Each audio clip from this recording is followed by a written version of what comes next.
Hola a todos, hoy vamos a hacer un resumen sobre el tema de antipsicóticos. Vamos a ver la parte de farmacología. Vamos a hablar concretamente de los medicamentos que se usan, de la fisiopatología y de reacciones adversas importantes dependiendo de las generaciones. Entonces, lo primero que tenemos que tener en cuenta es que los antipsicóticos se utilizan en el contexto de enfermedades como la esquizofrenia, ¿no? Y todo lo relacionado con esos trastornos de delirios, trastornos relacionados con las alucinaciones, con el comportamiento extravagante, todo eso eh, relacionado con la esquizofrenia. Ahora, dentro de la fisiopatología como tal, vemos que la psicosis tiene como origen la alteración dopaminérgica, específicamente en el sistema límbico, en el sistema cortical, en los ganglios basales, en el cerebelo. Y lo que vamos a tener es un aumento de esa vía dopaminérgica, vamos a tener un aumento de receptores D2 en ganglios basales, en núcleo accumbens, va a haber una disminución de esos receptores en la corteza, y entre mayor sea la densidad de esos receptores D2, mayor será la severidad del cuadro. Entonces, eso es una de las teorías que habla sobre el origen pues, de esas alteraciones relacionadas con la psicosis. Entre las manifestaciones de las personas con psicosis, tenemos manifestaciones positivas y negativas, ¿sí? Entre las positivas tenemos el delirio, las alucinaciones, el comportamiento extravagante, alteraciones del pensamiento, y dentro de las negativas tenemos que son más graves, ya cuando las vemos pues está avanzando el cuadro y es alogia, abulia, apatía, anedonia, asociabilidad, indiferencia afectiva, déficit de atención. Esos ya son características que implican un tratamiento distinto, ¿no? Entonces vamos a ver cómo se da el tratamiento y cuáles son las diferencias. El diagnóstico, para hablar de la esquizofrenia como tal, pues se dice que es necesario de 2 o más síntomas durante un mes y el profesor habla de presentar estos síntomas, entonces delirio, alucinaciones, discurso desorganizado, conducta desorganizada, comportamiento catatónico. Y pues las distintas manifestaciones de esquizofrenia, tenemos una manifestación paranoide, desorganizada, catatónica, indiferenciada, residual, trastorno deteriorante simple. No creo que eso sea, digamos, en general muy importante para lo del examen, la verdad. Pero pues tener en cuenta que esas son distintas manifestaciones de esa esquizofrenia. O distintos tipos en los que se puede presentar. Y acá esto es importante y es los distintos tractos involucrados o relacionados con una vía dopaminérgica, con la vía dopaminérgica. Entonces tenemos el tracto mesolímbico, que es el relacionado con los síntomas positivos. Cuando hay una alteración de ese tracto mesolímbico se van a presentar esos síntomas positivos por ese aumento de la dopamina, de los receptores dopaminérgicos, que dice que la cocaína puede causar síntomas similares, y tenemos el tracto mesocortical, ¿listo? Ese tracto mesocortical está relacionado con los síntomas negativos, ¿listo? Entonces, esta diferenciación pues es importante tener en cuenta que acá pues está relacionado más que todo con los receptores D2, pero pues también hay otros receptores importantes que van a jugar un papel bastante considerable a la hora de tratar la psicosis. Tenemos el tracto nigroestriatal, que es el tracto relacionado con las funciones motoras, y ese es el que se va a ver también afectado cuando se utilizan los medicamentos que tienen un efecto de anti-D2. Los receptores D2 van a estar en todos estos tractos, pero si yo afecto sin discriminar todos los receptores de D2, pues también voy a afectar la parte motora, entonces puedo tener síntomas donde voy a tener disquinesias, voy a tener, se conoce como acaticia, va a haber distonías, parkinsonismo, ¿listo? Eso tal vez lo miraremos después. Y recordar que cuando hay una hiperactividad de la dopamina, cuando hay una gran cantidad de receptores, pues podemos ver corea, disquinesias, es algunas de las situaciones que se presentan en esos casos. Y tenemos el tracto infundíbulo tubular, eso también es importante. ¿Por qué? Porque la dopamina en ese tracto tiene un efecto inhibitorio. Entonces, lo que va a generar la dopamina es disminuir la producción de prolactina. Si nosotros disminuimos el efecto de los receptores D2 y hacemos un antagonismo, pues la dopamina no va a provocar su efecto inhibitorio y vamos a tener un mayor aumento de la prolactina. Entonces va a presentarse con el uso de esos antipsicóticos que se enfoquen principalmente en los receptores D2, en el bloque de los receptores D2, pues vamos a tener una hiperprolactinemia. ¿Listo? Y pues también la mujer puede presentar un síndrome de amenorrea con galactorrea en esos casos. ¿Listo? Entonces, muy importante sí tener en cuenta esos 4 tractos. Ese tracto mesolímbico, positivos, mesocortical, negativos, tracto nigroestriatal, la parte motora, lo que está relacionado con los efectos adversos, y el tracto infundíbulo tubular, que cuando se disminuye esa acción de la dopamina, pues va a haber un mayor aumento de la prolactina, una hiperprolactinemia, y con la hiperprolactinemia la mujer puede tener un síndrome de amenorrea con galactorrea, y esta producción de leche y no tiene la menstruación. Ahora, vamos a hablar de la clasificación. Los antipsicóticos se clasifican en 2 grandes grupos. En antipsicóticos típicos, que son también conocidos como antipsicóticos de primera generación. Estos son más antiguos, se caracterizan por su alta afinidad por los receptores de dopamina. ¿Por qué esto es importante?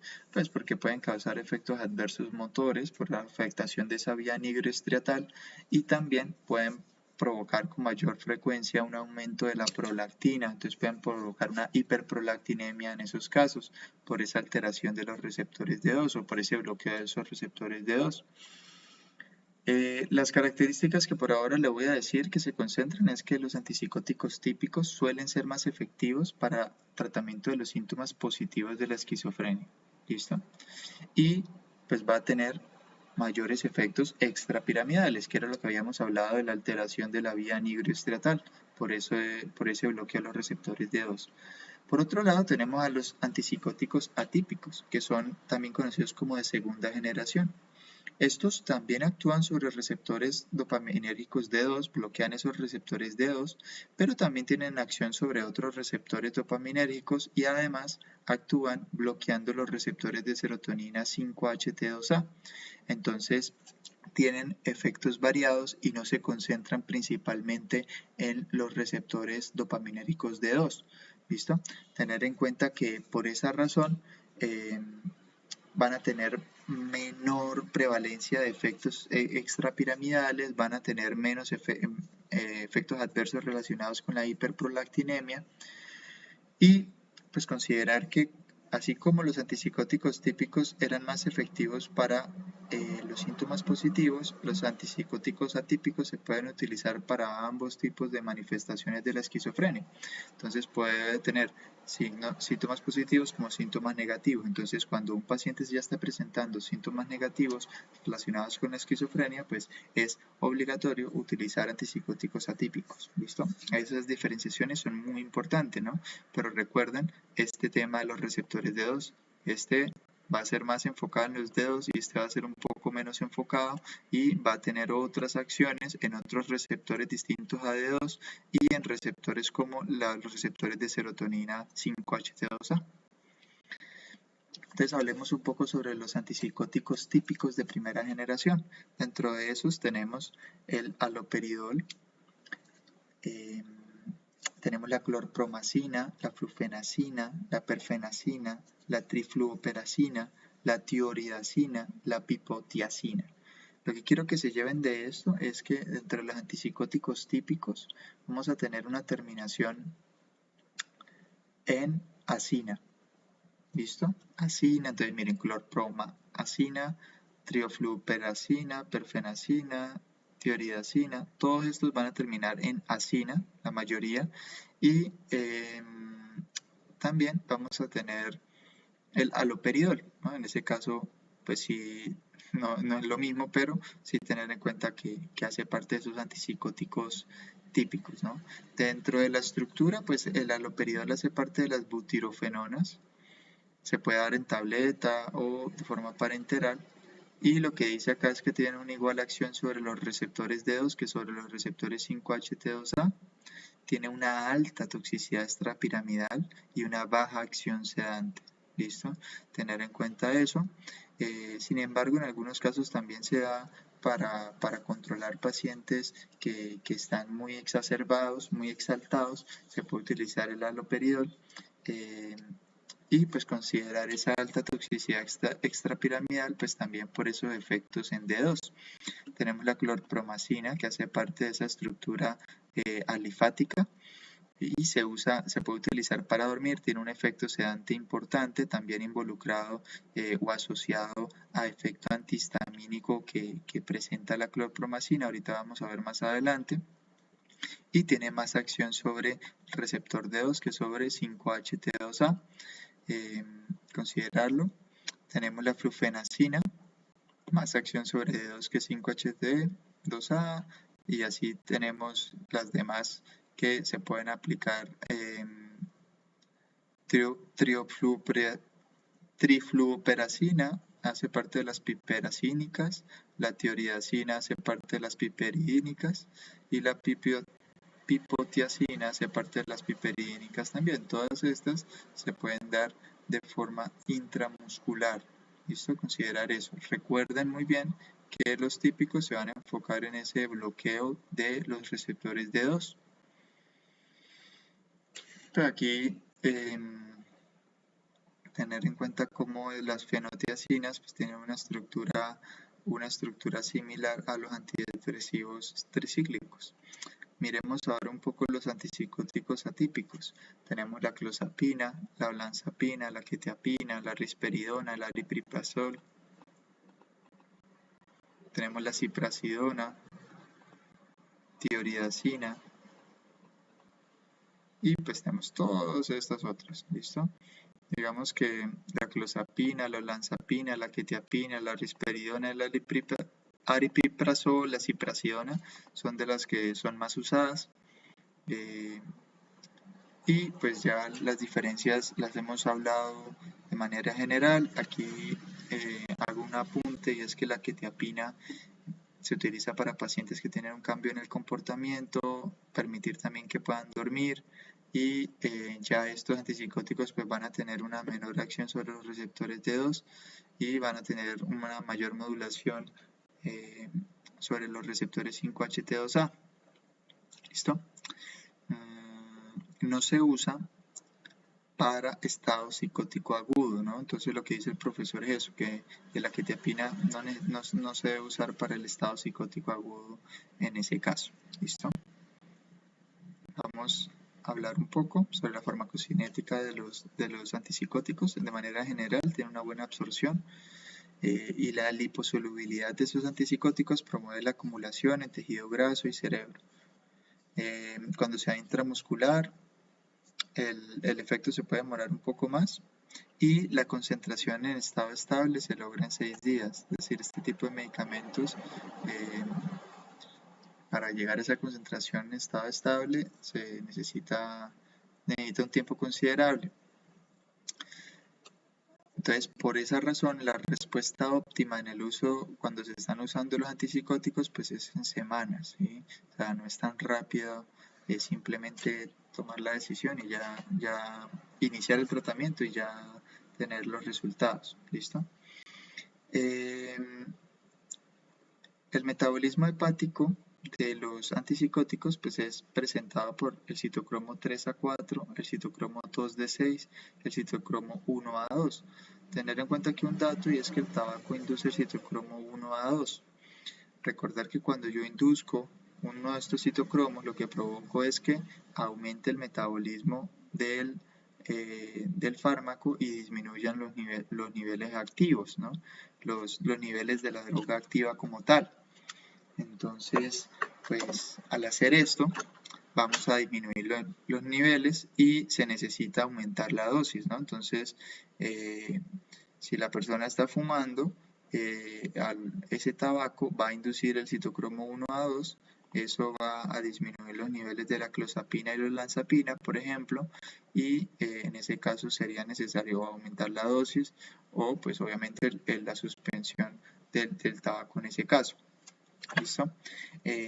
Tenemos que el uso de la carbamazepina induce el metabolismo hepático y el aumento de riesgo de discrasias sanguíneas.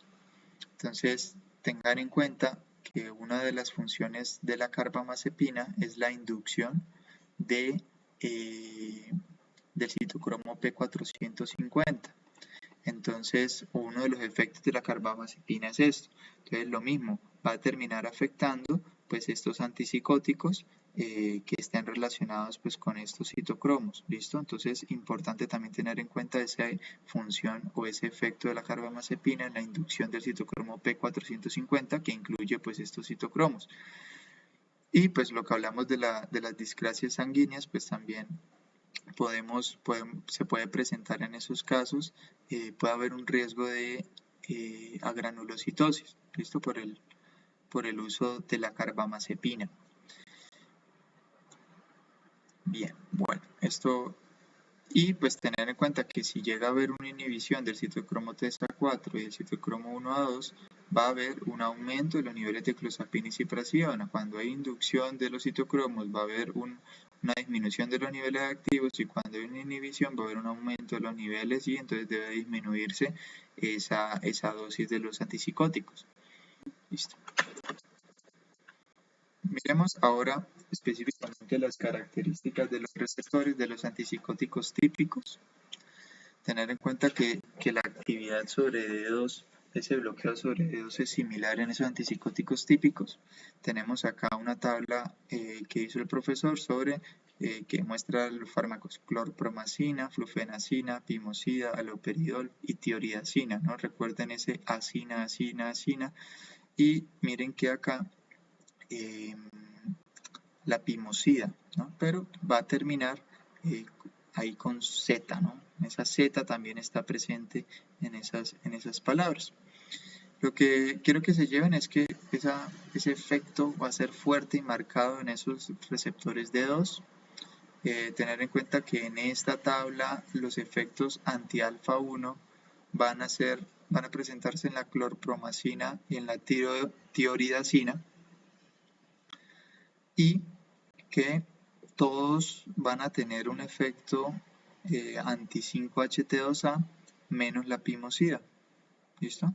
Entonces eso también es algo a resaltar.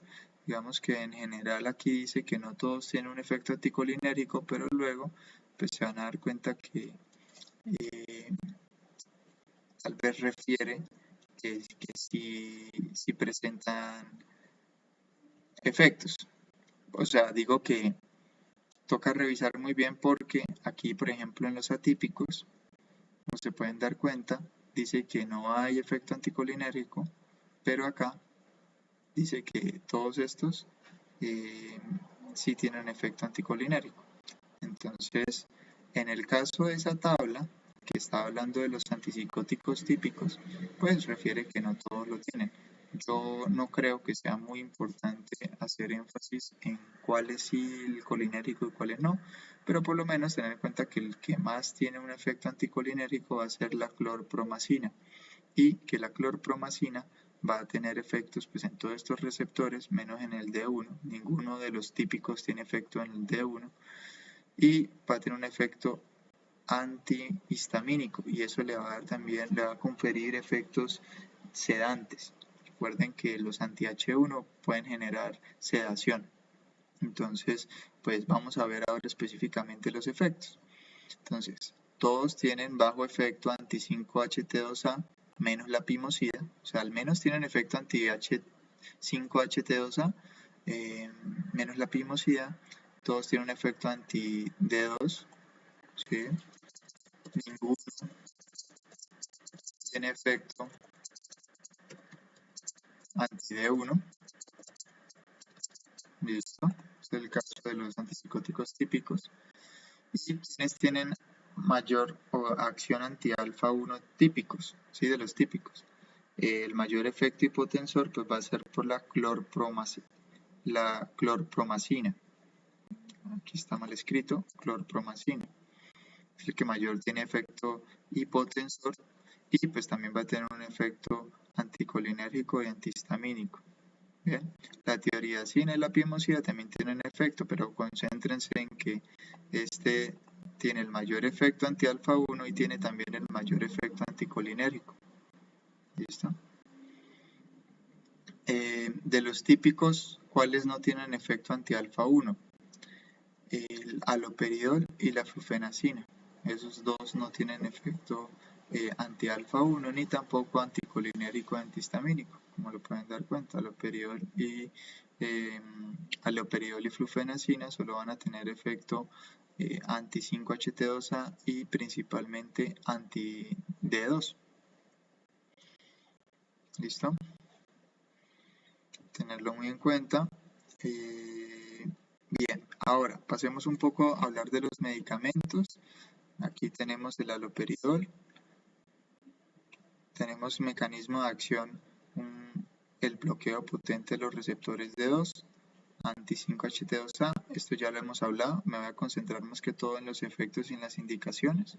Este haloperidol se indica para esquizofrenia, delirios agudos, manía, agitación psicomotora.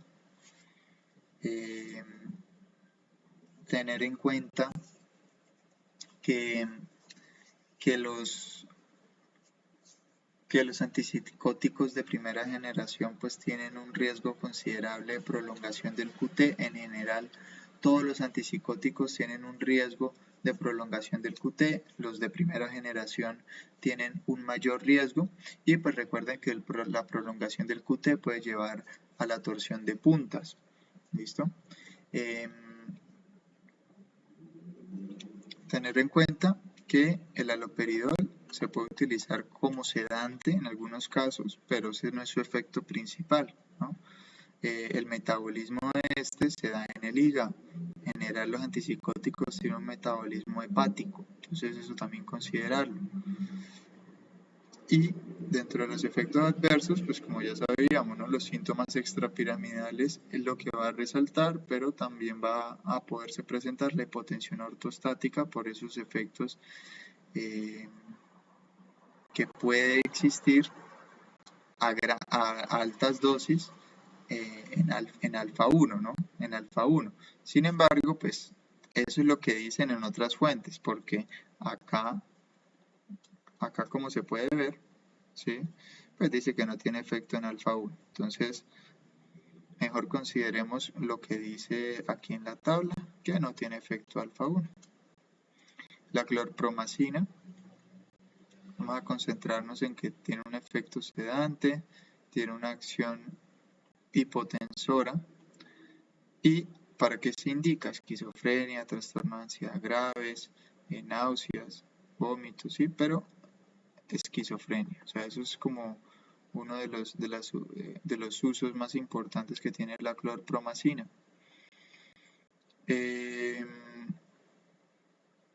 Efectos adversos, efectos extrapiramidales, hipotensión, se puede, ¿listo? Son de los que se resalta. Miren, esto es como para hacer énfasis en toda la cantidad y cómo se parecen esos efectos adversos entre los típicos. La flufenacina, tenemos la flufenacina, vamos a ver que las indicaciones más para la esquizofrenia crónica, psicosis a largo plazo, esa es más que todo su acción. Tener en cuenta que entre las contraindicaciones pues va a estar la depresión del sistema nervioso central, enfermedad hepática grave, coma. Recordar, efectos adversos, seguimos hablando de los síntomas extrapiramidales. Hay otros, discinesias, sedación, sequedad, esos efectos anticolinérgicos, visión borrosa, aumento de peso. Esos antipsicóticos pueden aumentar el peso, es un efecto adverso que hay que considerar.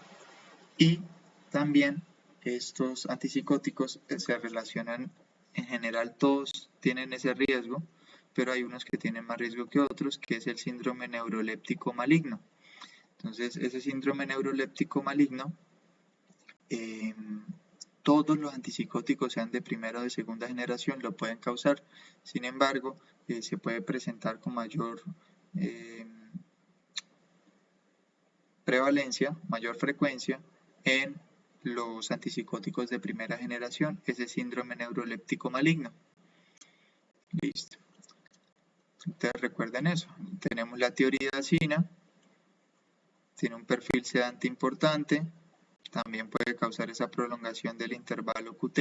Recuerden, igual que en general los antipsicóticos van a tener ese efecto. No me voy a concentrar muy bien. Miren que aquí habla de la torsión de puntas, pero la torsión de puntas se puede dar por esa prolongación del intervalo QT. Efectos extrapiramidales, no voy a hacer mucho énfasis en esto. Pimosida, lo mismo. Lo que se dice acá es que la pimosida puede ser utilizada para el tratamiento del síndrome de Tourette y también para la psicosis crónica, pero pues recuerden este tema del síndrome de Tourette por parte de la pimosida. Estos efectos adversos que son característicos, ya lo hemos hablado. Y ahora hablemos un poco de los antipsicóticos atípicos, ¿no?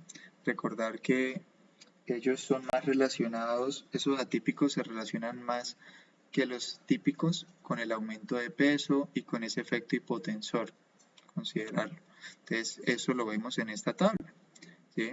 Miren cómo antes veíamos 1, 2 cruces como máximo en esto anti-alfa 1 en los típicos, pero ahora en los atípicos vemos que la mayoría va a tener ese efecto anti-alfa 1 menos la misulpría.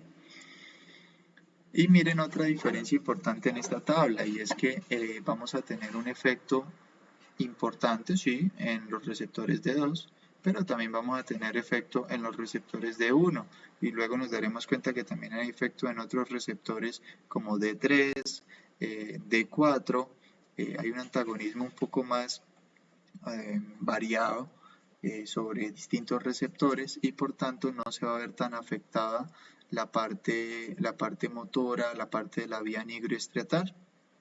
¿Listo? Entonces esto es más lo que les quiero hacer énfasis en este punto. Vamos a hablar un poco sobre la farmacodinamia. Digamos, tengan en cuenta que la clozapina y la olanzapina son las de la clozapina, olanzapina, la quetiapina son de alta potencia. La risperidona y la ciprasidona, las que terminan en dona, tienen una potencia media. Las que terminan en pina tienen una potencia alta, al menos de acuerdo con esta tabla del profesor, y la milsuprida tiene una potencia baja. ¿Listo? Tener en cuenta que los síntomas extrapiramidales van a ser menores en la clozapina porque pues, va a tener efectos anti-D3 y eso no va a afectar esos receptores D2 de la vía nigroestriatal. Efectos de los antipsicóticos atípicos. Entonces, esto ya lo hemos tenido. Todos tienen efecto anti-5-HT2A y D2 menos la milsuprida. Todos tienen efecto anticolinérico. Y el que tiene mayor efecto anticolinérico es la clozapina. La clozapina y la olanzapina tienen efecto D1, anti-D1. ¿Sí?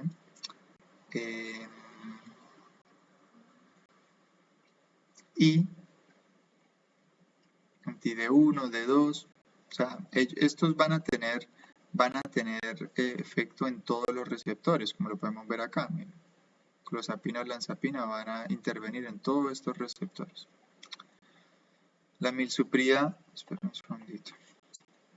Hacemos esto aquí no es necesario. La clozapina es la que menor cantidad de síntomas extrapiramidales provoca, por lo que habíamos hablado de la acción en receptores distintos a D2. la milsuprida solo tiene efecto anti-D2.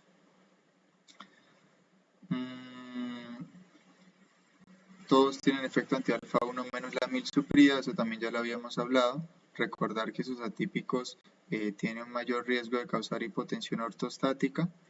Y lo de la potencia que también ya habíamos hablado, los que terminan en pina van a ser los más potentes, los que terminan en dona van a ser los de media y la milsuprida va a ser el de baja potencia. Entonces aquí tenemos los distintos, vamos a concentrarnos más que todo en los efectos, ¿no? Entonces no va a aumentar los niveles de prolactina, la clozapina, va a tener un efecto considerable hipotensor, va a ser útil para esos síntomas negativos de la esquizofrenia. Recordar que es atípico, se utiliza para la esquizofrenia refractaria, prevención del comportamiento suicida. Entre los efectos adversos más importantes tenemos la miocarditis y tenemos la granulocitosis. ¿Listo? También la persona puede presentar, por ejemplo, un aumento de peso, otras situaciones. ¿Listo? Bien. Y bueno, pues toca mirar esto, ¿no? Porque en este caso, pues recordar que tiene un efecto antimuscarínico, entonces no estaría muy claro por qué razón se presentaría una hipersalivación como efecto adverso, entonces no estaría muy seguro de eso. La olanzapina va a tener para tratamiento tanto de positivos o como negativos, y entre las contraindicaciones tenemos el glaucoma ángulo cerrado y riesgo de síndrome metabólico, ¿no? Entonces eso también es un riesgo, está involucrado bastante con eso. ¿Y qué implica el síndrome metabólico? Pues que ese tipo antipsicótico va a aumentar pues dislipidemias, puede tener riesgo de diabetes, que la persona puede aumentar de peso. Y una persona que ya tenga problemas metabólicos que tome este medicamento pues puede empeorarse el cuadro, entonces no es lo recomendable. Toca mirar otra opción, medicamentos que no alteren tanto el peso y esos valores de los lípidos o de la glucosa. Tenemos la risperidona. La risperidona se utiliza para la esquizofrenia, se utiliza para el trastorno bipolar, para irritabilidad asociada al autismo. En algunos casos también he visto que se utiliza para el trastorno obsesivo compulsivo.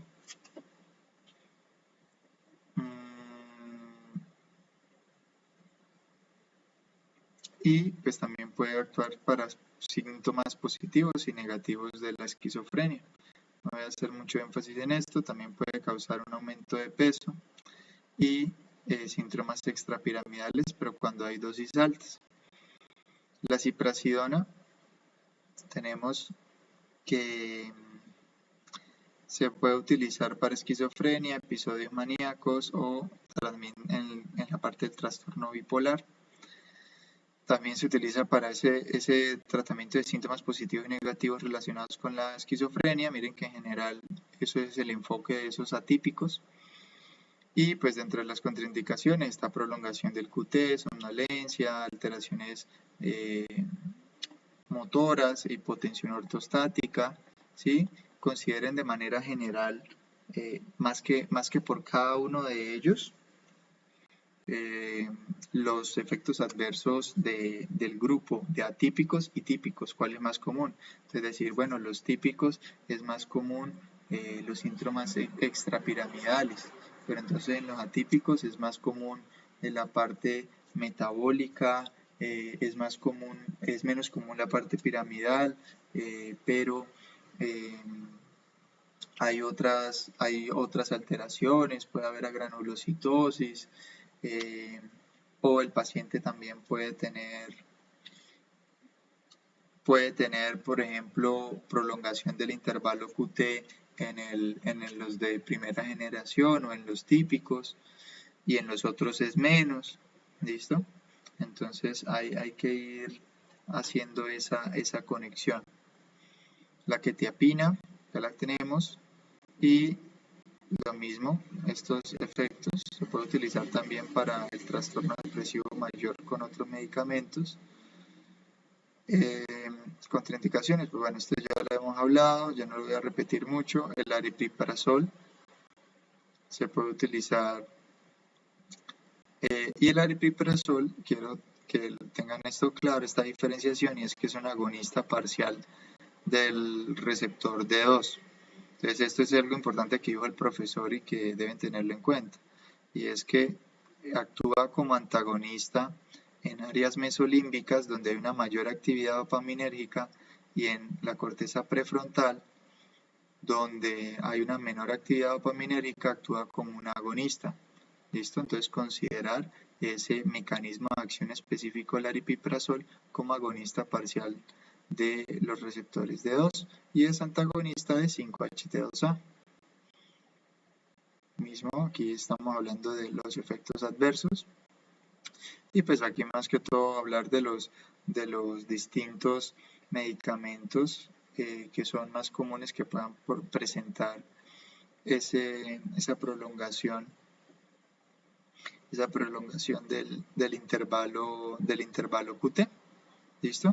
Entonces pues tenemos la haloperidol, tioridazina, clorpromacina, pimosida, trifluoperacina, ciprasidona, quetiapina, risperidona, olanzapina y así. Esto no va a hacer mucho énfasis en todos estos, pero pues tener en cuenta que es un efecto adverso importantísimo de los antipsicóticos de manera general. Entonces ahora vamos a hablar un poco de lo que dice el profesor sobre los criterios de selección. Tenemos que estos son de similar eficacia. Para la aplicación se debe considerar la comorbilidad del paciente, los efectos indeseables, por ejemplo el aumento de peso, síndrome metabólico, hay que ver el paciente específicamente. Tener en cuenta pues, que los nuevos antipsicóticos, los de segunda generación, o los conocidos como atípicos, son más eficaces para el tratamiento de síntomas negativos y que en general con estos antipsicóticos no se genera una dependencia. ¿Y cuáles son los usos? Pues una gran cantidad, en general todo lo que tiene que ver con la esquizofrenia, pero también se pueden utilizar para el trastorno obsesivo compulsivo, se puede utilizar para el trastorno bipolar, trastornos psicóticos, trastorno esquizofreniforme, trastorno delirante, recordar esto del síndrome de Tourette, esto en relación con la pimosida, trastornos de ansiedad, agitación, digamos que en general todo lo que tenga que ver con ansiedad o la depresión, tenemos que enfocarnos más que todo en los inhibidores selectivos de la recaptación de serotonina o los inhibidores de la recaptación de noradrenalina y serotonina, porque son la primera línea para el tratamiento de estos trastornos, ¿no? Esto ya es como cuando no funciona nada, pues se puede mirar otras alternativas, ¿no? Pero esto no es la primera línea de tratamiento nunca. Y pues tiene otros efectos.